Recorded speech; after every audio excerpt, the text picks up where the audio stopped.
On the flip side, a guy like Brandon Sproat was healthy and just kind of flew through this system. What's been the most impressive thing about him to you so far?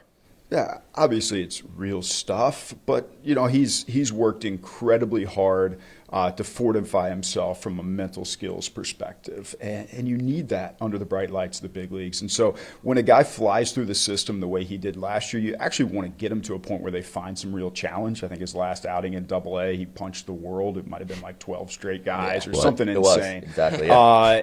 And then he got to Triple-A and he had a hiccup, and like, from a developmental perspective, you actually see that as a good thing because it is going to come in a big league uniform at some point in time. And you can always go back to that experience in the minor leagues where you conquered that. And it steals the resolve of the players the first time they don't see struggle is in a big league uniform. We would love for everybody to have to fight through something.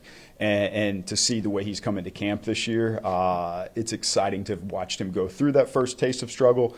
It was obviously a very dominant year for him. What is that transition like from Double-A to Triple-A? Because I think fans, they follow Pro Baseball Reference, right? And they're looking at a guy and they're going, wow, dominated A-ball, dominated, obviously Double-A. And then they get to Triple-A and it's like, oh, the ERA balloons up to 4, the 5s, or the K9 might go down.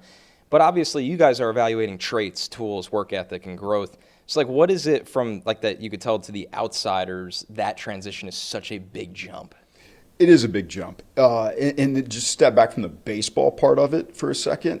It's the first time in your life you play with the guys who are a decade older than you. You just don't do that. You walk into a clubhouse, you've been the alpha your entire life, and there's a 35-year-old and 37-year-old. There's Jose Iglesias walking around there. And it's the first time you experience that. It's a really good experience to like walk into a clubhouse and not be the alpha for a moment because you don't walk into Citi Field as the alpha and you kind of have to find your place. So that's going on behind the scenes and psychologically. There's also a change to the actual baseball. I don't know how many people really know that. The way a ball carries at the minor league level, Double-A and down, we switch to the major league ball in Triple-A now, and some of those pitch metrics change, and what they're used to using as weapons, they have to refine once again as the ball is changed on them. So that's another challenge. And the third challenge is just the quality of the opponent and the mental game that the opponent has. At that level, players know how to sit on pitches. They know how to take their strength and match it up against your strength. And you don't get a ton of that Double-A down. You just get guys competing, trying to get better. So there's nuance to the game. At the end of the day, like what has made them successful will make them successful in the future.